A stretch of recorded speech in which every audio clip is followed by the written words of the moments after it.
মানতে কষ্ট হলেও সত্য, অধিকাংশ ছেলেরাই সহজ সরল মেয়েদের কষ্ট দেয় আর অতি পণ্ডিত মেয়েদের প্রেমে পড়ে।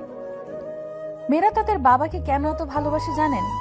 মেয়েরা জানে বাবা পৃথিবীতে একমাত্র ব্যক্তি যে মেয়েদের কষ্ট দেবেন না। মেয়েদের মনের কান্না এক বিছানায় পাশাপাশি শুয়ে থাকা মানুষটিও প্রায় কখনোই বুঝতে পারে না। কখনো মেয়েদের মনে কষ্ট দিও না। রাগারাগি হলে তাকে বোঝাও শান্তভাবে, তাকে তোমার কথাগুলো বলো, সময় দাও তাকে, দেখবে তার মতো আর কেউ তোমাকে ভালোবাসতে পারবে না। আসলে মেয়েদের জীবনের চাওয়া পাওয়াগুলো নিজের একান্তে থেকে যায়, কখনো তাদের মুখে চাওয়া পাওয়াগুলো প্রকাশ পায় না। তাদের যেন কোনো স্বপ্ন বা আশা থাকতেই নেই। তাদের জন্য যেটা থাকে সেটা হলো অন্যের জন্য বেঁচে থাকা। জন্মের পর মা বাবার জন্য, বিয়ের পর স্বামীর জন্য, আর মা হওয়ার পর তার সন্তানের জন্য।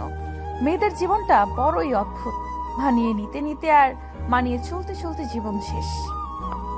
প্রথম নিঃশ্বাসটা বাপের বাড়ি থেকে শুরু হয় আর শেষ নিঃশ্বাসটা শেষ হয় স্বামীর বাড়িতে।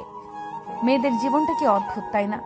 একটা মেয়ে নিজের ইচ্ছা মতো ঘুরতে পারে না, নিজের পছন্দের জায়গায় ঘুরে বেড়াতে পারে না, নিজের পছন্দের জিনিস নিজে বেছে নিতে পারে না।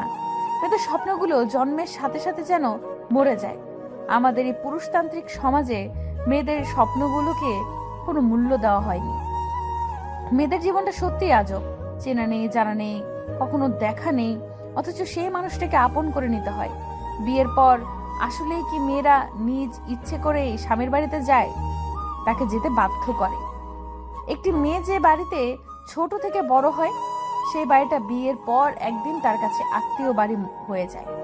নিজের আপন বাবা মা ভাই বোনকে সারা জীবনের জন্য পর করে দিতে হয়। শ্বশুর বাড়িতে গিয়ে নানা ধরনের অসুবিধার সম্মুখীন হতে হয়। সকালে ঘুম থেকে একটু উঠতে দেরি হলে শুনতে হয় হাজারো রকমের কথা, তবু মুখ বুজে স্বীকার করে সব সহ্য করতে হয়।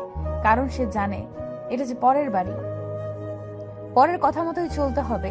আর মেয়েরা জানে কিভাবে পরিবারের মানুষের সাথে নিজেকে খাপ খাইয়ে নিতে হয়। কষ্ট হলেও সবকিছু মানিয়ে নেয়, কারণ সে জানে সে মেয়ে। তার ভালো লাগার খারাপ লাগার কোনো মূল্য নেই। জীবনের কিছু কথা থাকে, কে বুঝবে তার মনের কষ্ট? কারণ এটা যে তার নিজের বাড়ি নয়। মেয়েদের চাওয়া পাওয়ার কোনো মূল্য কখনো কেউ দেয় না। জোর গলায় কখনো কারোর সাথে কথা বলতেও পারে না। তার ভালো লাগা খারাপ লাগার মূল্য কেউ দেয় না, কারণ এটা যে অন্যের বাড়ি। নিজের মা বাবা ভাই বোনকে দেখতে মন চাইলে নিজের ইচ্ছা মতো দেখতেও পারে না, তার জন্য কত কথা শুনতে হয়। সারা এলাকা ঘুরে বেড়ানো মেয়েটাকে চার দেওয়ালের মাঝে বন্দি থাকতে হয়।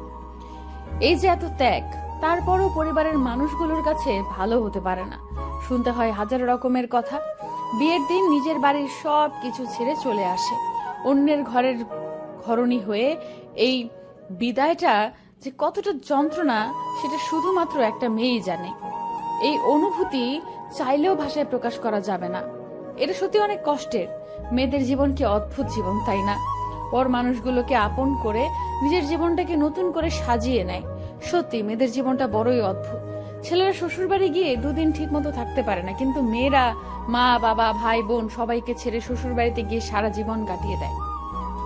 মেয়েরা অভিনয় করতে পারে। কিসের অভিনয় জানেন? হাজার কষ্টের মধ্যেও হাসি মুখে থাকার অভিনয়। মেয়েরা সব কষ্ট সহ্য করতে পারে।